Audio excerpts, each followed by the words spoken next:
요한복음 7장 1절에서 13절 말씀. 그 후에 예수께서 갈릴리에서 다니시고 유대에서 다니려 아니하심은 유대인들이 죽이려 함이로라. 유대인의 명절인 초막절이 가까운지라. 그 형제들이 예수께 이르되 당신이 행하는 일을 제자들도 보게 여기를 떠나 유대로 가소서.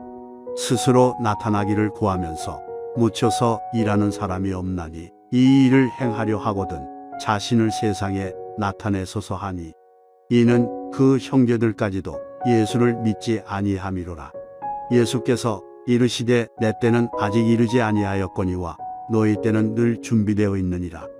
세상이 너희를 미워하지 아니하되 나를 미워하나니 이는 내가 세상의 일들을 악하다고 증언함이라. 너희는 명절에 올라가라. 내 때가 아직 차지 못하였으니 나는 이 명절에 아직 올라가지 아니하노라. 이 말씀을 하시고 갈릴리에 머물러 계시니라.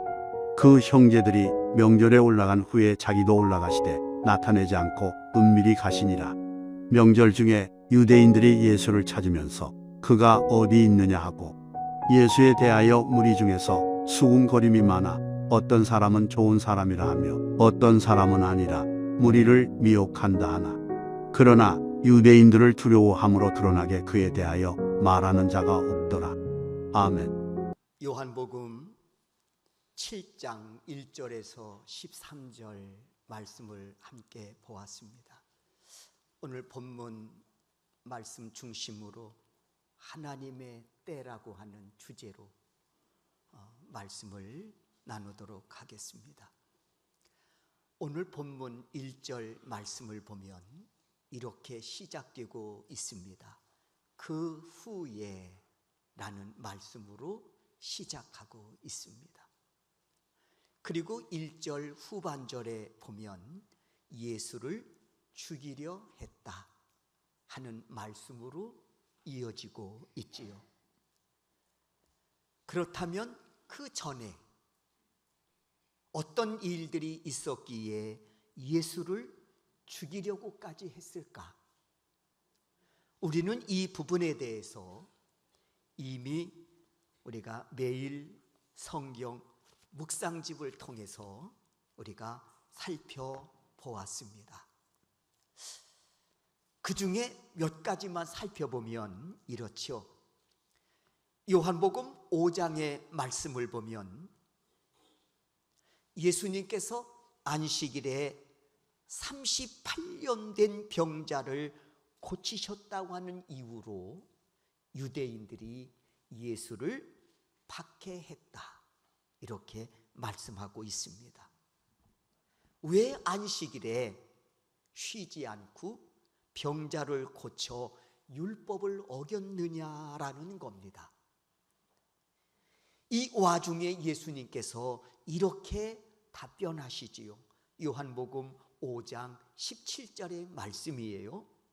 예수께서 그들에게 이르시되 내 아버지께서 이제까지 일하시니 나도 일한다 하고 말씀하십니다. 그렇습니다. 유대인들이 왜 당신은 안식일에 일하지 말라는 율법을 어기면서 병자를 고쳤냐? 박해할 때에 예수님은 한 걸음 더 나아가셔가지고 나는 하나님의 아들로 내 아버지께서 일하시니 나도 일한다 선언하고 계신 겁니다. 그리고 덧붙여 이르시기를 내 아버지께서 내게 심판하는 권한까지 주셨다고 말씀하지요. 이에 유대인들은 예수께 화를 내면서 이르기를 어떻게 당신이 감히 하나님의 아들이라고 할 수 있냐? 어떻게 하나님이 당신에게 심판하는 권세까지 주셨다고 하느냐? 이는 신성모독이다 하면서 죽이려고까지 했다고 했습니다. 이 상황을 오늘 1절에서 이렇게 이어 말씀하고 계신 거예요. 그 후에 예수께서 갈릴리에 다니시고 유대에서 다니려 아니하심은 유대인들이 죽이려 함이라 하고 말씀이 이어지고 있는 겁니다. 이 말씀에서 우리는 먼저 본문 1절에서 소개되고 있는 이 두 지역에 대해서 살펴볼 필요가 있습니다. 첫째는 어느 지역이 나오나요? 갈릴리라고 하는 지역이 나옵니다. 두 번째는 유대라고 하는 이 유대 지역에 관하여 말씀하고 있습니다. 이 갈릴리 지역은 예수님의 사역이 대부분 이곳에서 펼쳐집니다. 3년 공생의 기간 중에 보면 약 70% 정도가 이 갈릴리 이 지역 이 주변에서 예수님의 사역이 펼쳐지고 있다는 것이지요. 그래서 성지 순례를 하다 보면 이 갈릴리 지역을 돌 때에 곳곳에 그 예수님의 사역의 현장을 기념하기 위해서 교회들이 세워진 것을 볼 수 있습니다. 하지만 이 갈릴리 이 지역은 지리적인 위치로 말하자면 수도권에서 떨어진 시골이라고 할 수 있겠습니다. 그런 지역을 중심으로 예수님은 복음을 가르치시고 때로는 병자도 고치시면서 하늘나라에 대한 소개를 하셨던 것이지요. 그에 반해서 유대는 중심부로 예루살렘 성전이 있고요, 중앙정부가 있고요, 집권자들이 모여 있는 대도시다, 이렇게 말씀을 드릴 수 있습니다.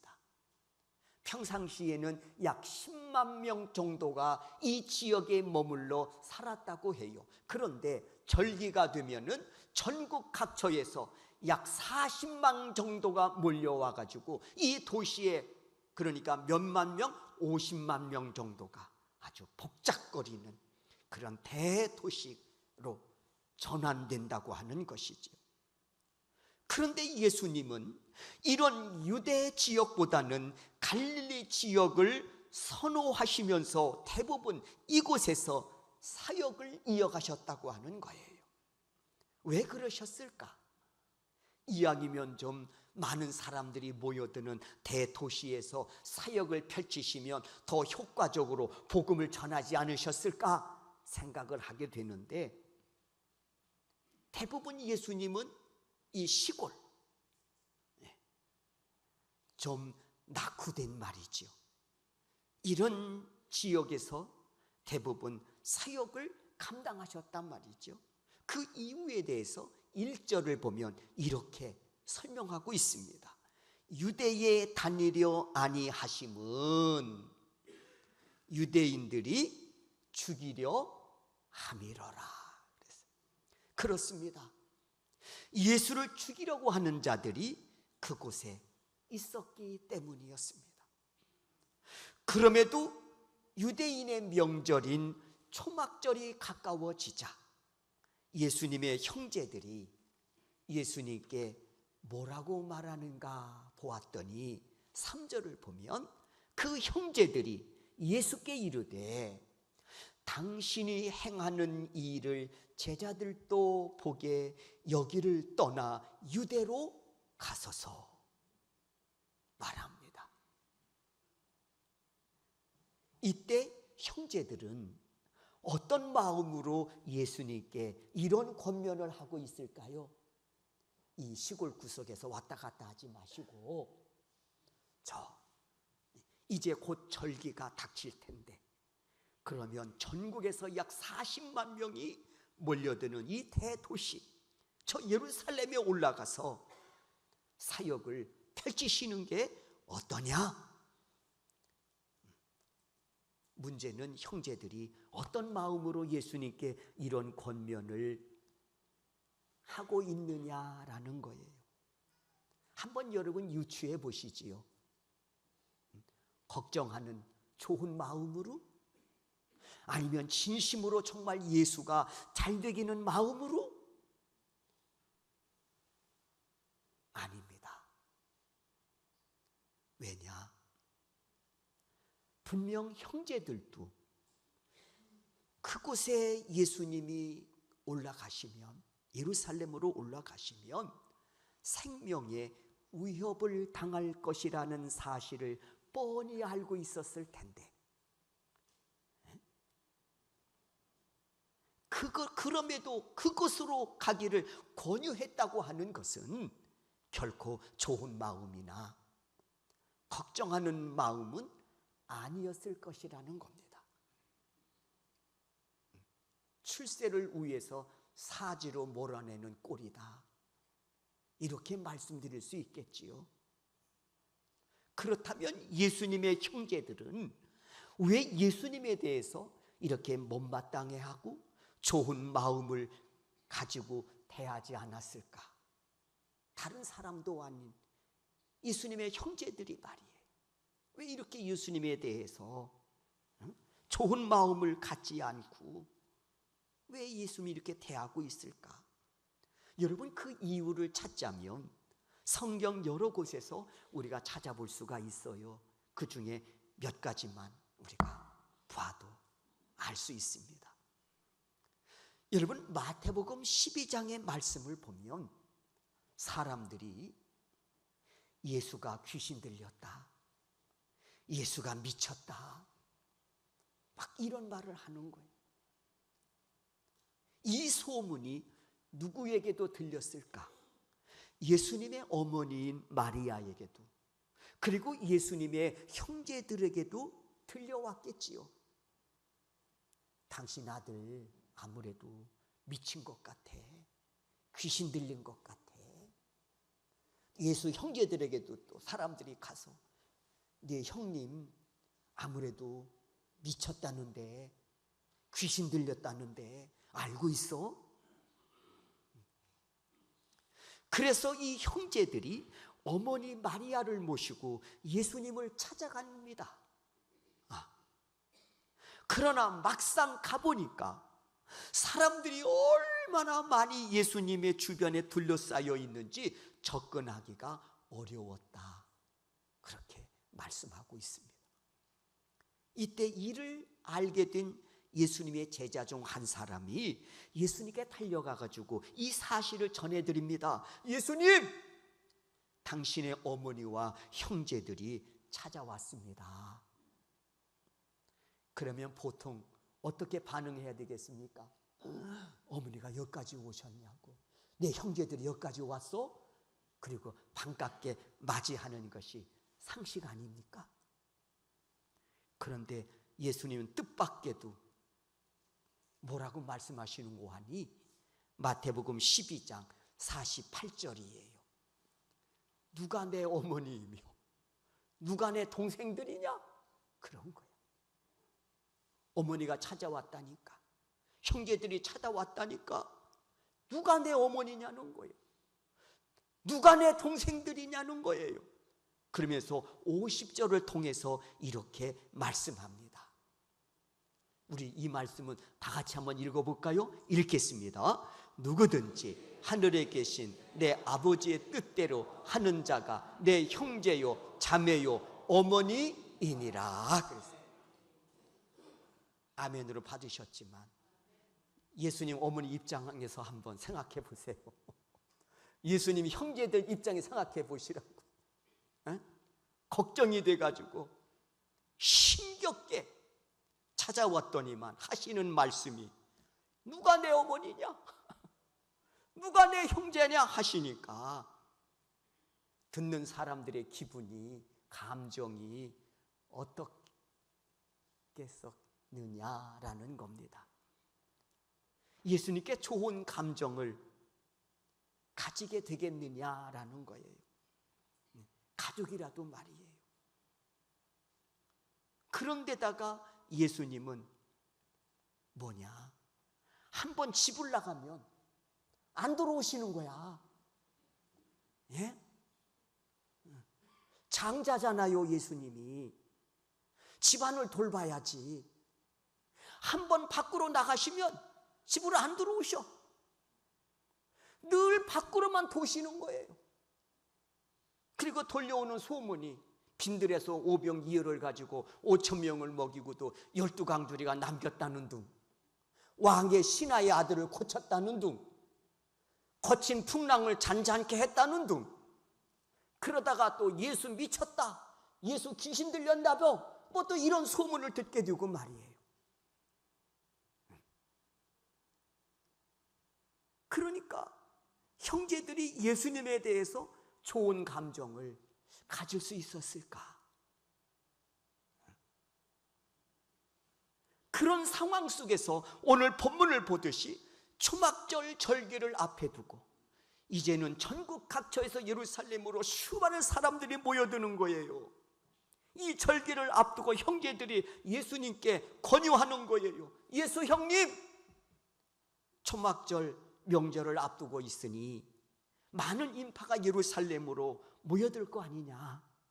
그러니 시골에서 이렇게 왔다 갔다 돌아다니지 말고 예루살렘에 올라가서 능력을 한번 보여주고 세상에 이름도 한번 내보시고 출세도 한번 좀 해보세요. 시골에서 그냥 뭐 몇 사람 데리고 왔다 갔다 하지 마시고. 그래서 예루살렘에 올라가가지고 당신의 능력으로 쫙 펼쳐가지고 이름도 내고 출세도 해서 한번 우리 가정도 한번 좀 일으켜 좀 주시고, 그 덕에 우리도 한번 좀 길을 피고 한번 좀 살게 좀 해주십시오. 예수 형님, 예? 그런 거야 지금. 시골에서 이렇게 왔다 갔다 시간 보내지 말고.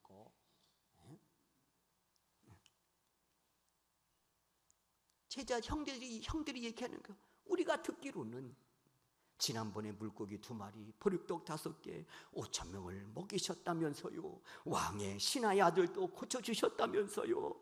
거친 풍랑도 잔잔케 하셨다며요. 그러니 올라가서 그 능력 한번 펼쳐보시지요. 이렇게 권유를 하고 있는 거예요.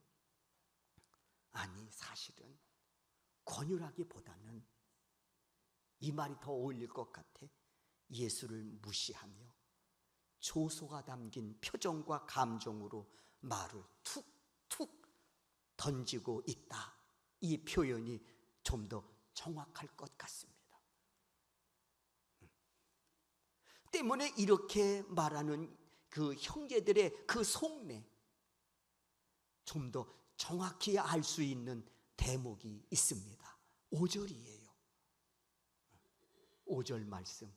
이는 그 형제들까지도 예수를 믿지 아니함이로라. 믿지 않는 거, 툭툭 던지는 거. 형님 능력 많다며. 우리가 듣기로 물고기 2마리, 보리떡 5개 가지고 5천 명도 먹이고 왕의 신하도 아들도 고쳐주고 풍랑도 잔잔케 했다며.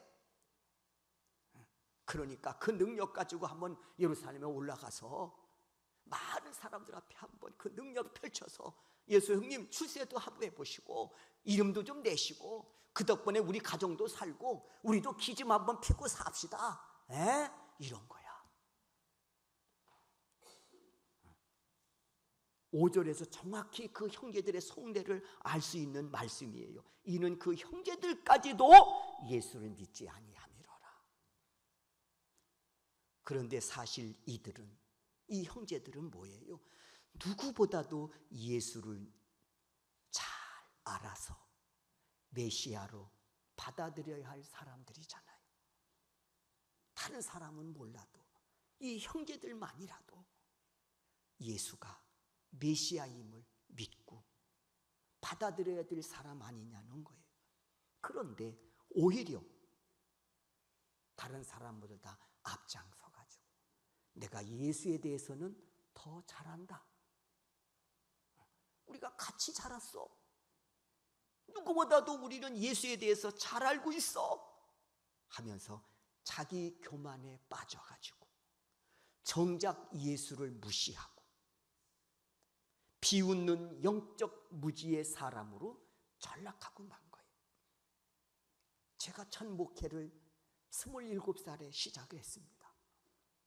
담임 전도사로 간 곳이 교회 역사가 100년이에요. 갔더니 앉아 계신 분, 그때 제가 27이었는데 앉아 계신 분들이요, 연세는 말할 것도 없고 신앙의 연조가 제 나이보다 다 위에 계시더라고. 신앙 연조가 30년, 40년 막 그런 분들이 앉아 계신 거예요. 내 나이는 겨우 27인데. 그러니까 앉아 계신 분들이 막내뻘도 안 되는 거야, 내가. 네. 그래서 그 중에 한 분이 이런 말씀을 하시는 거예요. 우리 남편이 옛날엔 교회를 잘 나오셨대. 그러면 하는 얘기가, 주보를 딱 갖다 주면 제목을 딱 보고 오늘 목사가 뭔 얘기했겠구만. 와우, 도사가 거기 계시더구만. 착 아는 거야. 제목만 보고. 그래서 우리 집사람은, 우리 집 양반은요, 교회 안 나오셔도요, 아랫목에 앉아서서 제목만 보고 오늘 무슨 말씀을 했는지 꿰뚫어 보고 계시대. 너무 잘 알아서 문제야. 네? 예수 형제들이 지금 그 꼴이야. 누구보다도 예수가 누구인지를 잘 알아서 메시아로 받아들여야 할 사람들이잖아요. 근데 오히려 안다는 것 때문에, 나 예수 잘 알아, 우리 형님이야, 뭐 같은 어린 성장 시절을 보냈는데 뭐 우리만큼 예수 잘 아는 쌤 있으면 나와보라고 그래. 오히려 안다는 것 때문에 자기 교만에 빠져서 정작 예수를 무시하고 비웃는 영적 무지의 사람으로 전락하고 말았다는 거예요. 그러면서 예수께 이르기를, 예루살렘에 올라가 가지고 출세의 기회를 붙잡으라고 하는 거예요. 우리도 그 덕분에 한 번쯤 기 좀 피고 살아보자고 말이에요. 이에 예수께서 이렇게 말씀하십니다. 6절이에요. 예수께서 이르시되 내 때는 아직 이르지 아니하였거니와. 내 때가 아직 이르지 않았다는 겁니다. 그러면서 올라가시기를 거절하신 거죠. 여러분, 헬라어로 때라고 하는 이 단어가 여러 의미를 가지고 있습니다. 이때, 시간이죠. 이때 여러 의미로 쓰여져요. 그 중에 두 가지 말씀드리자면, 첫 번째는 뭐냐, 그냥 흘러가는 물리적인 시간을 말할 때 가리켜요. 그냥 흘러가는 물리적인 시간. 두 번째는 정해진 시간이 있어서 시간에 의미가 부여되고 시간에 목적이 담겨진 때라고 하는 의미로 쓰여지는 단어가 있습니다. 이는 헬라어로 코라라고 하는 단어를 씁니다. 그러므로 예수님이 말씀하신 때는 물리적인 로고 흘러가는 시간의 때를 말하는 것이 아니라 호라, 정해진 그 시간에 의미가 부여되고 목적이 담겨진 그 때를 말씀하고 있는 것이지요. 그 때가 이르지 아니했다고 하시면서 올라가기를 거절하신 거예요. 여러분, 여기에 갈등이 생기는 거예요. 인간이 요구하는 시간. 형님, 6월절, 지금 초막절이 다가오고 있습니다. 올라가시죠. 이때입니다. 형들이 요구하는 시간과 하나님이 정해놓으신 이 시간, 이게 다르다는 거예요. 그래서 인간은 왜 우리가 요구하는 그 때에 하나님이 움직여 주시지 않느냐, 낙심도 하고 불평도 하고 시험에도 듭니다. 왜 하나님이 이때 안 움직여 주시느냐, 왜 이때 움직여 주지 않느냐는 거예요. 그런데 여러분, 지나간 시간을 돌아보면 어디서 힘들고 어디서 곤고함이 찾아왔느냐, 하나님의 시간표를 무시하고 내 시간표대로 움직였을 때입니다.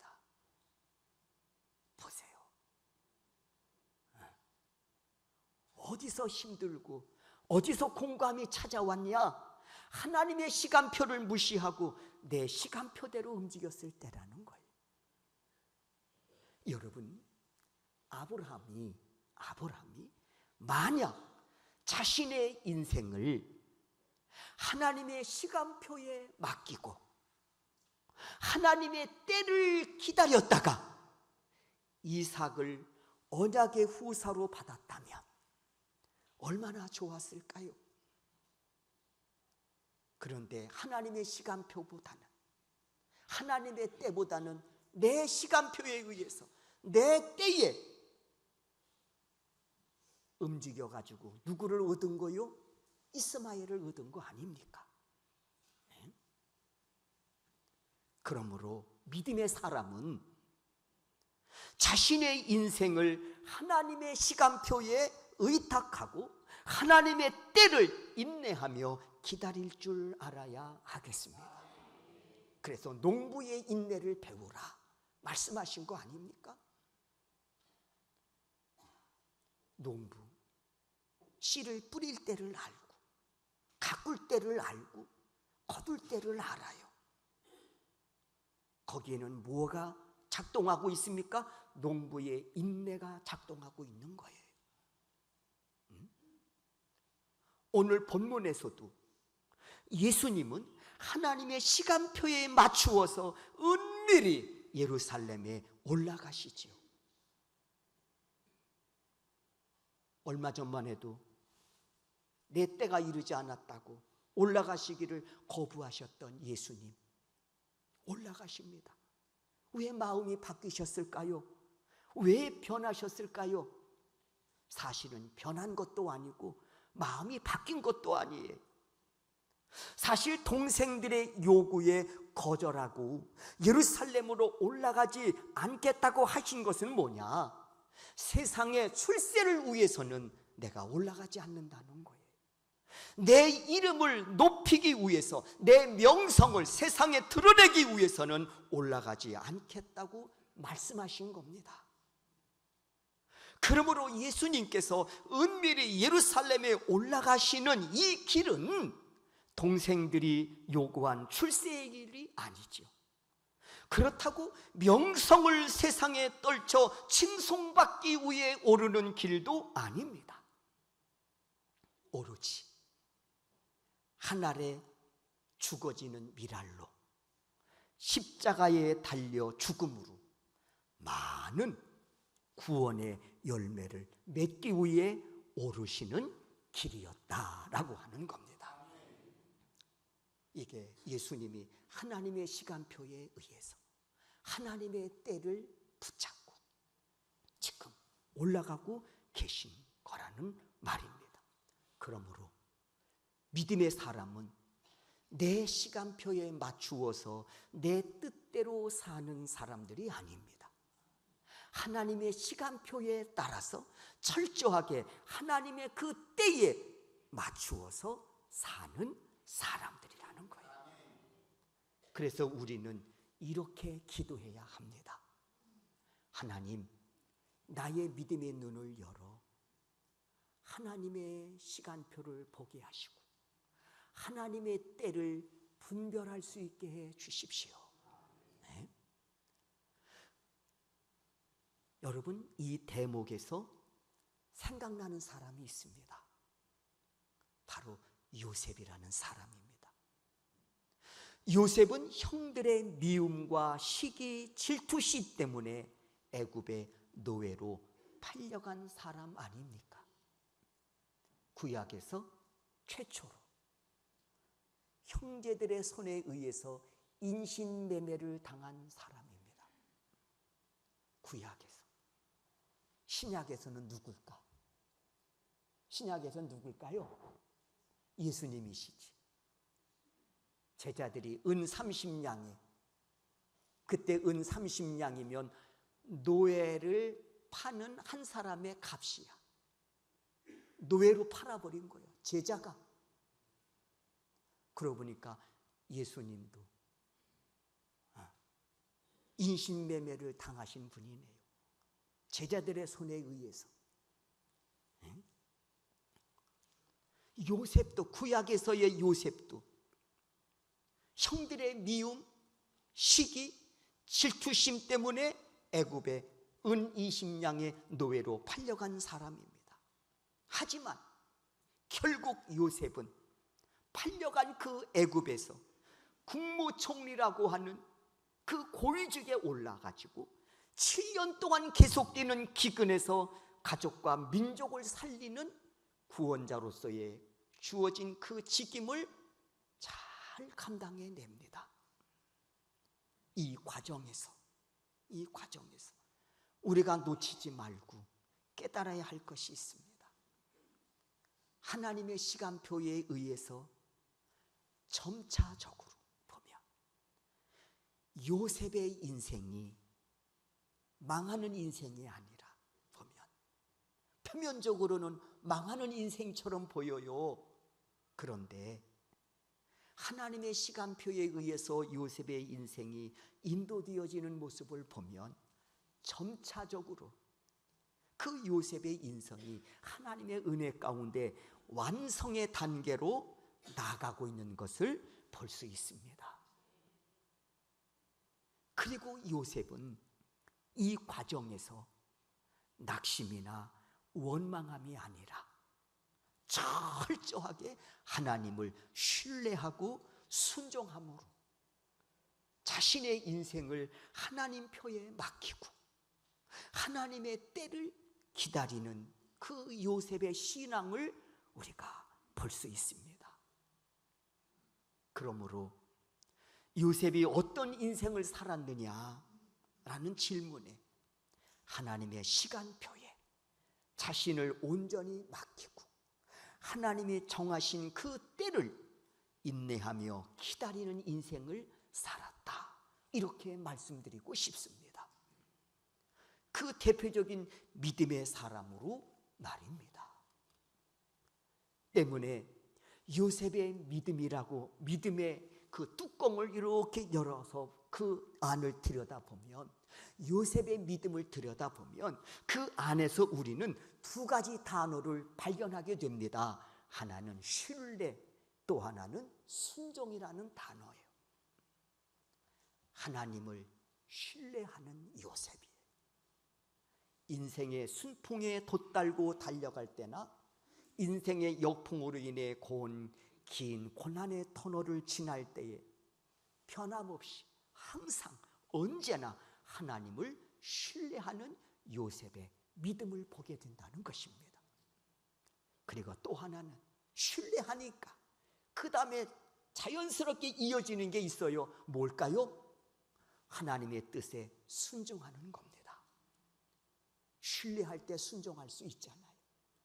신뢰하지 못하고 믿지를 못하는데 무슨 놈의 순종이 뒤따를 수 있겠습니까? 순종은 신뢰가 기반이 돼야 되는 거예요. 그러니까 하나님의 시간표에 의해서 완성되어지는 그 요셉의 그 인생을 보면, 그리고 그 믿음을 보면 거기서 우리는 두 가지 신뢰와 순종의 믿음을 보게 된다는 것입니다. 정말 요셉은 그러므로 이해할 수 없는 상황들, 노예로 팔린다거나 아니면 죄를 물리쳤는데 하나님이 칭찬해 주셔야 되는데 오히려 죄수의 몸으로 감옥에 갇힌다거나 이해할 수 없는 상황들이에요. 그래서 단 한 번에 자신의 인생이 무너뜨려질 수 있는 절박한 상황에 맞닥뜨리게 된 거예요. 그럼에도 불구하고요, 그는 당황하거나 낙심하지 않고 오히려 그 상황 속에서 하나님을 신뢰하며 순종하는 그 요셉의 믿음을 볼 수 있다는 거예요. 그런 그를 하나님은 당신이 계획하신 그 시간표대로 그 인생을 마음껏 이끌어 가신단 말이에요. 요셉이 이 인생의 역풍 속에서도 변함없이 나를 신뢰하고 순종하고 있구나, 이만한 믿음이면 내가 마음껏 계획한 시간표대로 요셉의 인생을 이끌어갈 수 있겠구나. 네? 그리고 하나님은 때가 참에 요셉을 애굽의 국무총리로 세워서 역사의 무대에 그를 세우십니다. 그리고 그의 인생을, 그리고 그의 믿음을 마음껏 쓰신단 말이에요. 여러분, 주의 종이 소망합니다. 그리고 기도합니다. 여러분 모두가 나를 향하신 하나님의 시간표가 있음을 깨닫고 하나님을 신뢰하여 순종함으로 하나님의 그 때를 내 인생에 감사함으로, 기쁨으로 맞이할 수 있는, 그래서 하나님의 세워주신 삶의 자리에서 복의 근원으로, 축복의 통로로 쓰임받는 복된 인생들이 되시기를 주의 이름으로 축원합니다.